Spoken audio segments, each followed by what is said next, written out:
Ads లేకుండా latest episodes చూడండి. వీళ్లే కాదు నాన్న, ఏ పని చేసేవాళ్ళు లేకపోయినా ఏ ఒక్కరికి కూడా రోజు గడవదు. అందుకే అందర్నీ సమానంగా చూడాలి. ఇప్పుడు అర్థమైంది కదా? కన్నయ్యతో స్నేహం చేస్తారు కదా? మేం వీడిని ఫ్రెండ్ గా ఒప్పుకోము.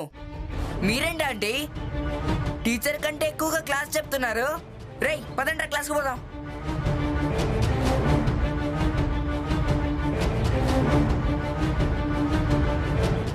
పర్లేదు మేడం, వాళ్ళకి నా గురించి తెలీదు కదా, అందుకే అలా అన్నారు. బాబు, ఎంత మంచి మనసు నీది. ఇతరులని అర్థం చేసుకునే గుణం ఇంత చిన్న వయసులోనే నీకుందంటే నాకు చాలా ఆశ్చర్యం వేస్తుంది. మీ అమ్మా నాన్న ఎవరో కానీ వాళ్ళు చాలా అదృష్టవంతులు. రే విహారీ, ఇలారా. ఇప్పటి నుంచి మీరిద్దరూ బెస్ట్ ఫ్రెండ్స్ అవ్వాలి. అలాగే మమ్మీ. కన్నయ్య, నువ్వు పాట బాగా పాడావు కదా, మా విహారీ కూడా నేర్పిస్తావా? ఓ, నేర్పిస్తాను మేడం. విహారీ నా బెంచ్మేటే కదా, నాకు ఈ రోజు నుంచి ఏమొచ్చో అవన్నీ విహారీకి నేర్పిస్తాను మేడం. తానే నేస్తమై తోడై పెంచిన తల్లి కొడుకునోసారి కలిపేవా, చనుబాల తీపి తెలిసుంటే ఈశా కనుగొందువేమో ఈ పేగు భాష, చెప్పమ్మ నువ్వు పార్వతి, అమ్మంటే ఓ భారతి. ఏ నోమునో చిందో, ఏ పూజ చేసిందో పరమేశ నీవర్. చూడమ్మా, మీ అబ్బాయి చాలా అదృష్టవంతుడు. అందుకే ఈ స్కూల్లో సీట్ వచ్చింది. చాలా బాగా చదువుతాడు. మీ అబ్బాయి టాలెంట్ చూసి మా స్కూల్ వెంటనే అడ్మిషన్ ఇచ్చింది. Thank you sir. ఇక్కడ కొన్ని ఇన్స్ట్రక్షన్స్ ఉన్నాయమ్మా. ఇక్కడ చదివే అందరి పిల్లల్లా మీ అబ్బాయికి స్కూల్ ఫీజు, ఎగ్జామ్ ఫీజు కట్టాల్సిన అవసరం లేదు. కాకపోతే మీ అబ్బాయికి కావలసినవి స్కూల్ డ్రెస్సులు, షూసు, ట్రాన్స్పోర్టు ఇలాంటి చిన్న చిన్నవన్నీ మీరే చూసుకోవాలమ్మా. వాటికన్నిటికీ ఎంత అవుతుంది సార్? మీరేం టెన్షన్ పడకండి అమ్మా. బయటి షాపుల్లో మన స్కూల్కి సంబంధించినవి దొరకవు. అన్నీ ఇక్కడే ఉంటాయి. మీ పరిస్థితి అర్థం చేసుకొని చాలా తక్కువ అమౌంట్కే ఇస్తారు. ట్రాన్స్పోర్ట్కి సంవత్సరానికి ఓ 15,000, బట్టలకి షూస్కి ఒక 5,000 అవుతుంది. మొత్తం 20,000 అమ్మా. 20,000? అంతేకాదమ్మా, స్పోర్ట్స్ అండ్ కల్చరల్ యాక్టివిటీస్ అన్నిటికీ కూడా మీరే అమౌంట్ కట్టాల్సి ఉంటుంది. టైం టు టైం డబ్బులు కట్టాలమ్మా.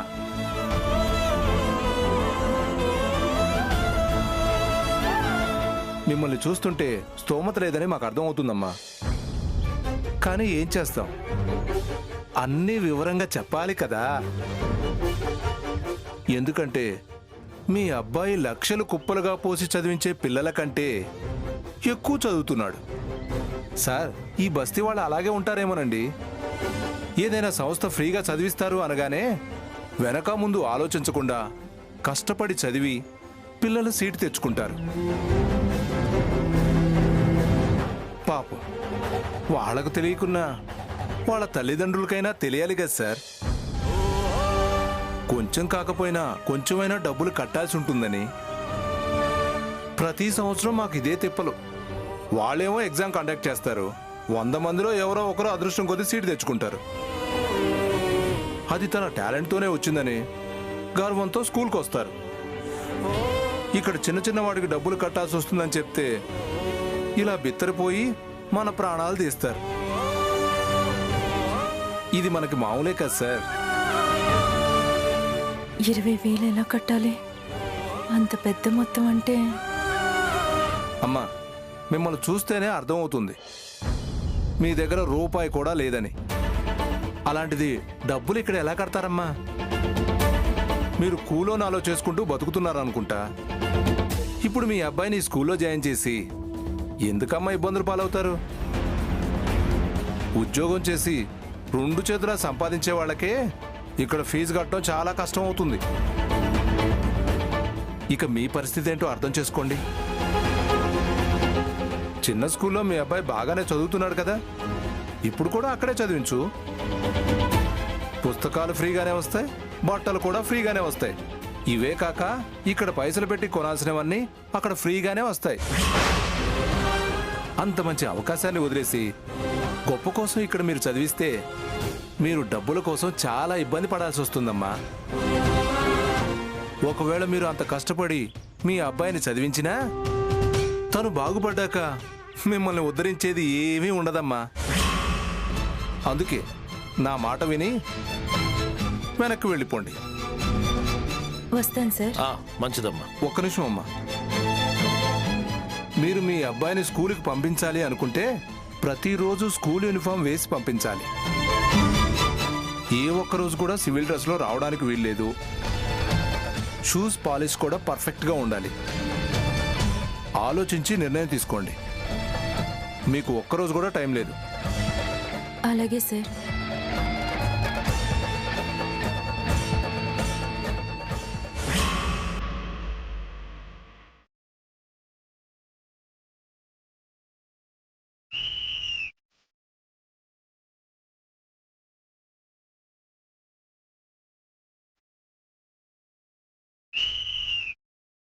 పదండి పదండి.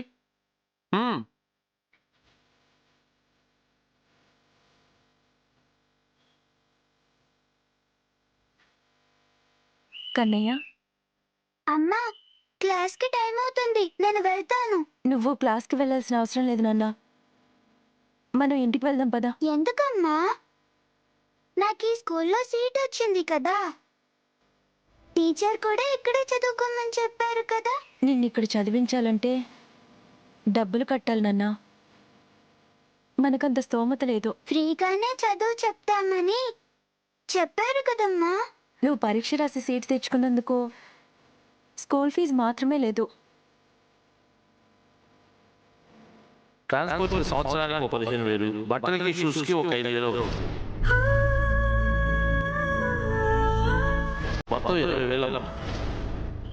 పేదోళ్ల బతుకుల్లోకి అదృష్టం వచ్చినట్టే వచ్చి చేజారిపోతుందంటే ఇదే నాన్న. నన్ను క్షమించరా నాన్న. నిన్ను ఈ స్కూల్లో చదివించలేను. నువ్వేం బాధపడకమ్మా, మనకా కన్నయ్య ఉన్నాడు కదా, అన్నీ తనే చూసుకుంటాడు. పద నాన్న, ఇంటికి వెళ్దాం.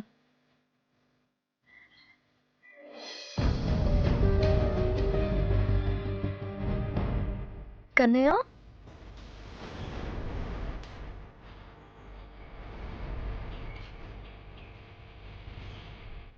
ఎక్కడికి? అటువైపు వెళ్తున్నారు?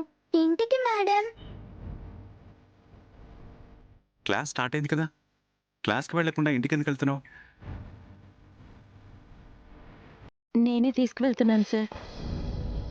ఏం జరిగిందమ్మా?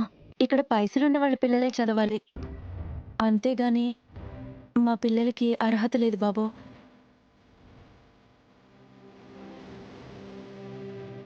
ఇక్కడ చిన్న చిన్న వాడికి డబ్బులు కట్టాల్సి వస్తుందని చెప్తే ఇలా పోయి మనం ప్రాణాలు తీస్తారు.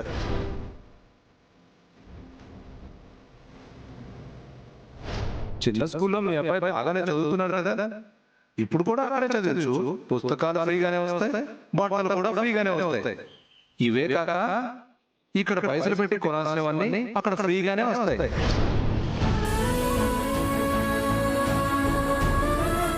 అయ్యో, అలాగా? మీ అబ్బాయికి మంచి టాలెంట్ ఉంది, చదువులో నైపుణ్యత ఉంది, క్రమశిక్షణకి మారుపేర్లా ఉన్నాడు. ఇలాంటి అబ్బాయి ఈ స్కూల్లో చదివితే మంచి భవిష్యత్తు ఉంటుంది. చదివించాలనే ఆశ నాకున్నా మా దగ్గర అన్ని పైసలు లేవు సార్. డబ్బులు లేవని బాబుని చదువు మానిపిస్తారా? కొందరి బతుకులు అంతే సార్. ఆ దేవుడు ఎలా రాసిపెట్టుంటే అలాగే జరుగుతుంది. మీకు డబ్బే సమస్య అయితే అది మేమిస్తాము. ఏమంటారు అఖిల్ బాబు? అలాగే శ్యామ.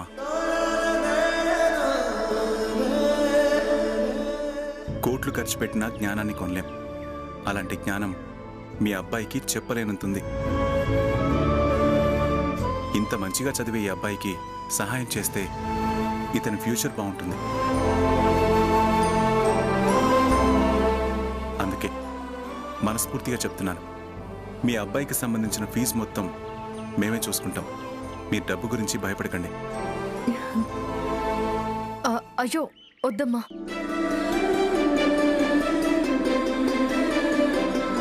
నువ్వెంతో పుణ్యాత్మురాలివి, అందుకే నీకింత మంచి సుగుణాలున్న కొడుకు పుట్టాడు. నేను చెప్పాను కదమ్మా కన్నయ్య ఉన్నాడని. చూసావు కదమ్మా, ఆ కన్నయ్య మనకి దారి చూపించాడు. అవునన్నా.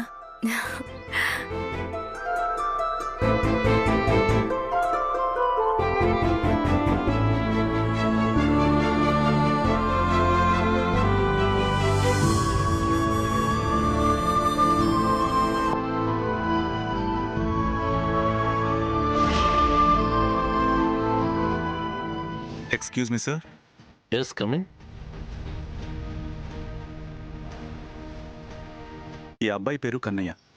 ఇతనికి సంవత్సరానికి సరిపడే స్కూల్ డ్రెస్లు, షూస్, బుక్స్, ట్రాన్స్పోర్ట్కి అయ్యే మొత్తం ఖర్చుతో చెప్పండి. అలాగే సార్.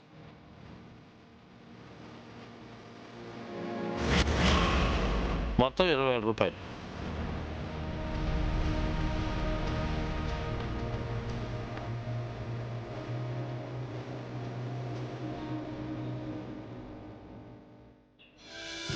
డబ్బులు కట్టమని చెప్తే భయపడి స్కూలుకు రారనుకుంటే మధ్యలో వీళ్ళు వచ్చి కడుతున్నారేంటి?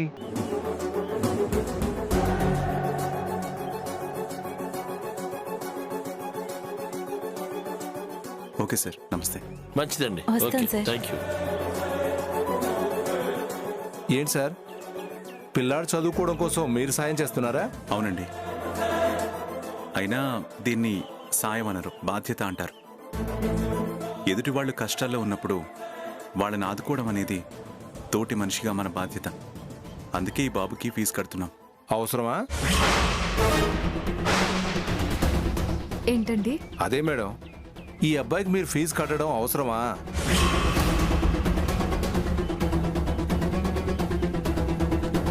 తోటి మనిషికి సాయం చేయాలి, అది మానవ నైజం. కానీ అందులో కూడా స్టేటస్ చూడాలి.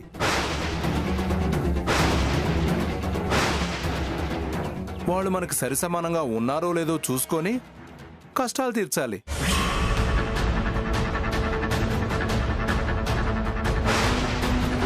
అంతేకాని ఇలాంటి పేదవాళ్ళకి, బస్తీ వాళ్ళకి సాయం చేస్తూ వాళ్ళ పిల్లల చదువుకి ఫీజు కట్టడం ఏంటి సార్ మూర్ఖత్వం కాకపోతే?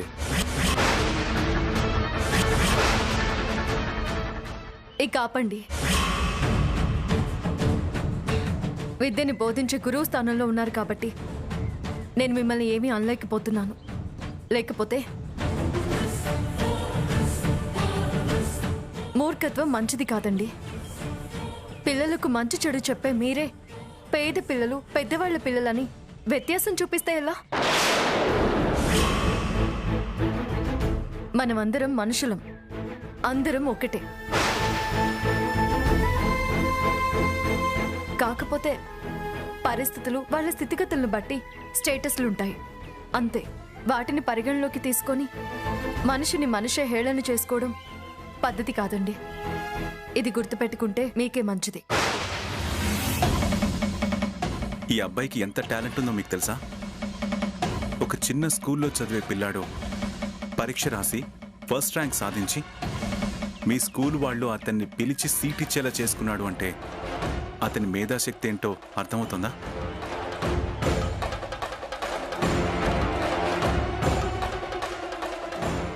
సార్, మీరు తప్పుగా మాట్లాడారు.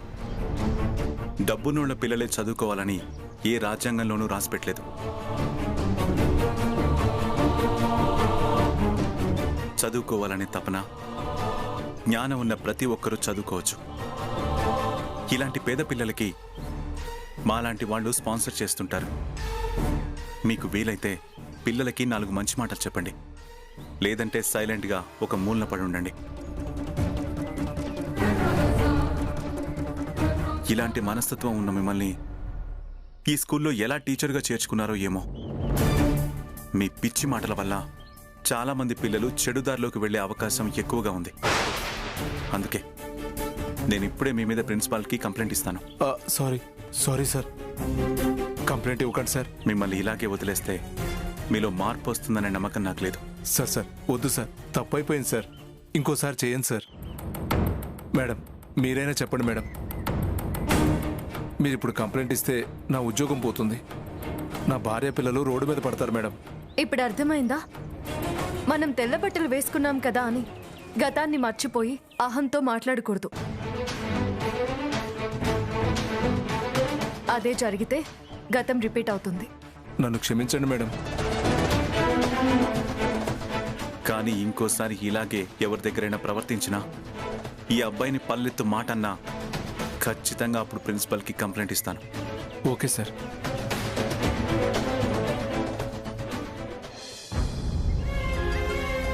కన్నయ్య, నువ్వు బాగా చదువుకొని ఐఏఎస్ ఐపీఎస్ వంటి పెద్ద ఆఫీసర్ అవ్వాలి.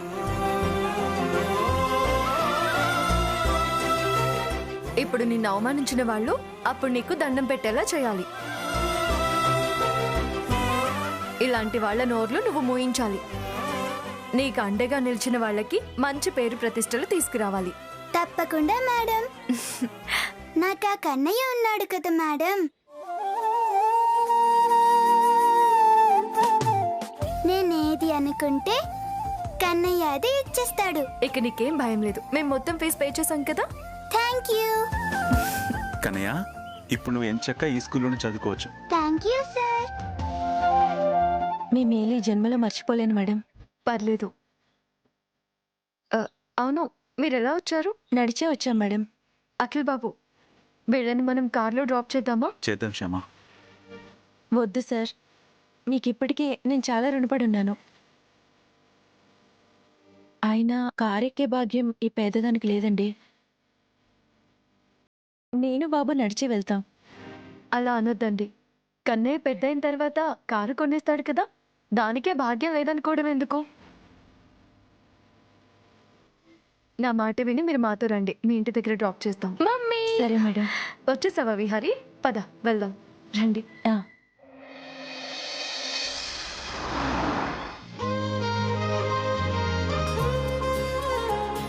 కన్నయ్య,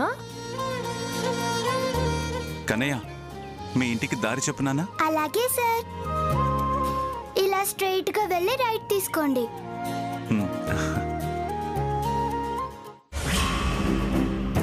అక్కడ లెఫ్ట్ తీసుకోండి సార్. అలాగే నాన్న. మా ఇంటికి దగ్గరలోకి వచ్చేసాం, ఎక్కువ దూరం ఉండదు. పర్లేదు నాన్న.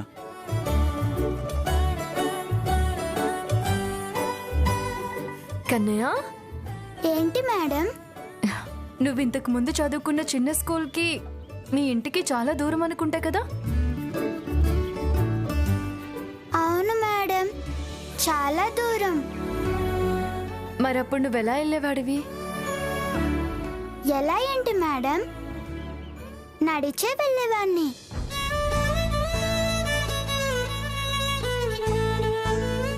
అంత దూరం నడిచి వెళ్ళేవాడివా? నీకు కష్టంగా ఉండేది కదా? ఆ కన్నయ్య ఉండగా నాకేది కష్టం అనిపించదు మేడం.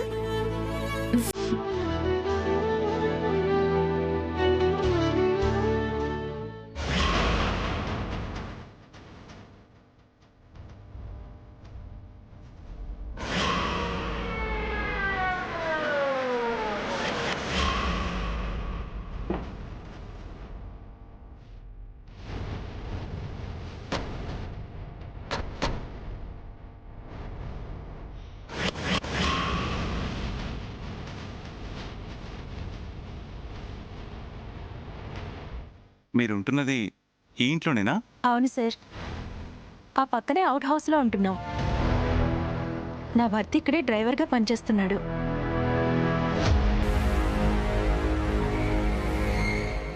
చాలా థ్యాంక్స్ సార్.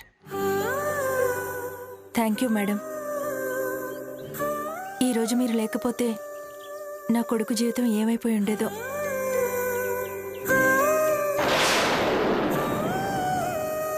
మళ్ళీ అదే చిన్న స్కూల్లో చదివేవాడు. అదే జరిగితే ఒక తల్లిగా ప్రతిరోజు బాధపడేదాన్ని. మీరు దేవుళ్ళ వచ్చి నా కొడుక్కి ఫీజు కట్టారు.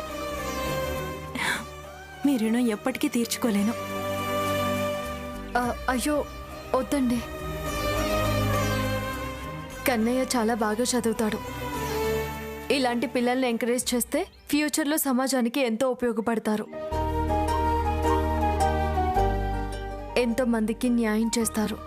కష్టాల్లో ఉన్న వాళ్ళని ఆదుకుంటారు. కన్నయ్యకి చాలా టాలెంట్ ఉంది. కన్నయ్య లాంటి వ్యక్తి ఈ సొసైటీకి ఎంతో అవసరం. తినడానికి బుక్కెడు బువ్వలేదు. నీ కొడుక్కి చదువు కావాలని అందరూ హేళన చేశారు సార్.